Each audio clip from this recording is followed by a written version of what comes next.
पैसा क्या है? क्या पैसा ही सब कुछ है? आप सोचते होंगे कि पैसा ही सब कुछ है, लेकिन क्या यह सच है? आज की दुनिया में शायद इसके बिना कुछ भी संभव नहीं है। यही वह पैसा है जो आपको अमीर बनाता है, और यही वह पैसा है जो आपको गरीब बनाए रखता है।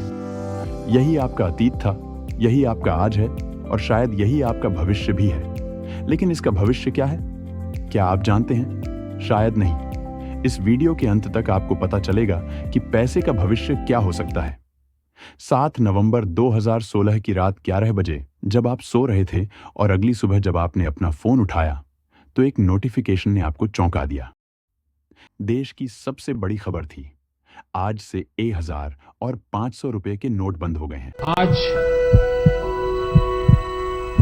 मध्यरात्रि यानी 8 नवंबर 2016 की रात्रि को 12 बजे से वर्तमान में जारी 500 रुपए और 1000 रुपए के करेंसी नोट लीगल टेंडर नहीं रहेंगे।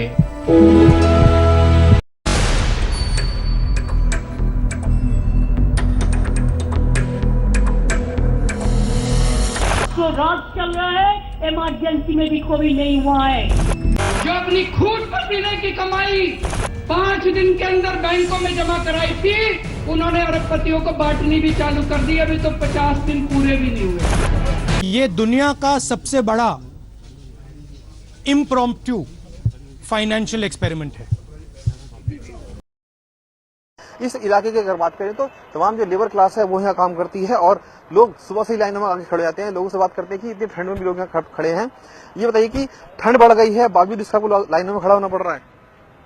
अरे माँ चुदी पर ही है, बता रहे हो करे। चलिए, ये शायद सुनते नहीं है। ये बताइए कि भाई साहब पैसा मिल रहा है नहीं मिल रहा है बैंकों से? मिल रहा है। मिल रहा है जी।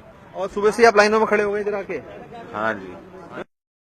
उस दिन को याद कीजिए, ये कितना अप्रत्याशित था। इन नोटों की कीमत एक झटके में खत्म हो गई। अब अगर आज कोई आपको 1000 रुपए का पुराना नोट देकर कहे, ये लो, तुमसे लिया हुआ उधार चुका दिया, तो आप क्या करेंगे? शायद गुस्से में कहेंगे, मैं एक थप्पड़ लगा दूंगा। दोस्तों, यह सच है कि नोटों का चलन हमेशा बदलता आया है। पहले भी हुई नोटबंदी 12 जनवरी 1946 को ब्रिटिश शासन के दौरान 1000 और 10,000 रुपये के नोट बंद किए गए। 16 जनवरी 1000, 5000 और 10,000 रुपये के नोट बंद कर दिए। इन सभी फैसलों का उद्देश्य देश की अर्थव्यवस्था में सुधार करना और काले धन को बाहर निकालना। अभी ही हमने वादा किया था कि ये संगठन चुनाव के बाद जल्दी ही हम बना देंगे। हालांकि इनका असर अलग अलग समय पर अलग रहा। 1978 में आम आदमी के पास उतने पैसे नहीं थे, लेकिन 2016 की नोटबंदी ने लोगों के जीवन में गहरा असर डाला। इस बार आम जनता को सबसे ज्यादा परेशानियों का सामना करना पड़ा। बैंकों की लंबी लाइनों में इंतजार करना पड़ा, और इस प्रक्रिया में कई लोगों की जान भी चली गई। इसके बावजूद कितना काला धन सामने आया, यह सवाल अभी भी बरकरार है। यहां तक कि इस दौरान आरबीआई गवर्नर ने भी इस्तीफा दे दिया। क्या बदलने वाला है? अब एक नया युग आने वाला है। पूरी दुनिया तेजी से क्रिप्टो करेंसी को अपना रही है। El Salvador, central African Republic, Germany, Switzerland और नेदरलैंड्स जैसे देशों के साथ साथ यूएसए, जापान, दुबई, ब्राजील और अर्जेंटीन जैसे देश भी इसे अपनाने लगे हैं। ये देश क्रिप्टो करेंसी को एक वैध मुद्रा की तरह स्वीकार कर रहे हैं। क्रिप्टो करेंसी क्या है? क्रिप्टो करेंसी एक डिजिटल या वर्चुअल मुद्रा है जो क्रिप्टोग्राफी के जरिए सुरक्षित होती है।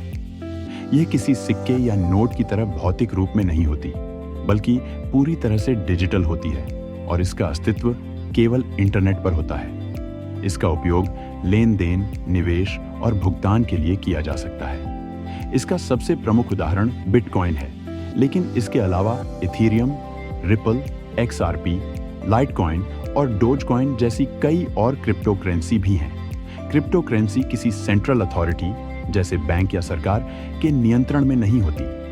यह एक डिसेंट्रलाइज्ड सिस्टम पर काम करती है जो ब्लॉकचेन तकनीक पर आधारित है। इसका मतलब है कि सारी लेन देन एक ही सर्वर पर होने के बजाय पूरी दुनिया में फैले कंप्यूटर नोड्स पर रिकॉर्ड होती हैं। क्रिप्टो करेंसी का अधिकांश उपयोग ब्लॉकचेन तकनीक के माध्यम से होता है। ब्लॉकचेन एक वितरित लेजर है जो सभी लेन देन को सुरक्षित और पारदर्शी तरीके से रिकॉर्ड करता है। हर लेन देन एक ब्लॉक के रूप में रिकॉर्ड होती है और इन ब्लॉक्स की एक चेन बनती है। इसे ही ब्लॉकचेन कहते हैं। क्रिप्टोग्राफी के उपयोग से सुरक्षित होती है। क्रिप्टोग्राफी का उपयोग लेन देन को सुरक्षित करने, नई मुद्रा यूनिट्स बनाने और वॉलेट एक्सेस को नियंत्रित करने के लिए किया जाता है। हर उपयोगकर्ता के पास एक यूनिक डिजिटल वॉलेट होता है जो पब्लिक और प्राइवेट कीज से सुरक्षित होता है। क्रिप्टो करेंसी के माध्यम से लेन देन सीधे दो पक्षों के बीच होता है, बिना किसी थर्ड पार्टी जैसे बैंक के। इसका मतलब है कि लोग सीधे अपने डिजिटल वॉलेट्स के माध्यम से क्रिप्टो करेंसी भेज सकते हैं और प्राप्त कर सकते हैं। क्रिप्टो करेंसी इंटरनेट के माध्यम से संचालित होती है, इसलिए इसे दुनिया के किसी भी कोने में भेजा या प्राप्त किया जा सकता है। यह अंतरराष्ट्रीय लेन देन को आसान बनाती है क्योंकि इसमें किसी देश की मुद्रा के विनिमय दर या बैंकिंग प्रणाली की जरूरत नहीं पड़ती। पैसा हम सबके लिए बहुत महत्वपूर्ण है। आज पूरी दुनिया इसके पीछे भाग रही है, लेकिन पैसे का भविष्य क्या है, इसे समझना और उसे सही तरीके से संभालना भी जरूरी है। इसीलिए पैसे को समझदारी से निवेश कीजिए और इससे जुड़ी नई जानकारी प्राप्त करते रहिए। अगर आप पैसों के बारे में कुछ नया सीखना चाहते हैं और इस पर चर्चा करने में रुचि रखते हैं तो मेरे चैनल को सब्सक्राइब जरूर करें। मैं आपके लिए ऐसे ही खास विषय लेकर आता रहूंगा। मिलते हैं अगले वीडियो में। तब तक अपना ख्याल रखें, मुस्कुराते रहें और जीवन का आनंद लें। धन्यवाद।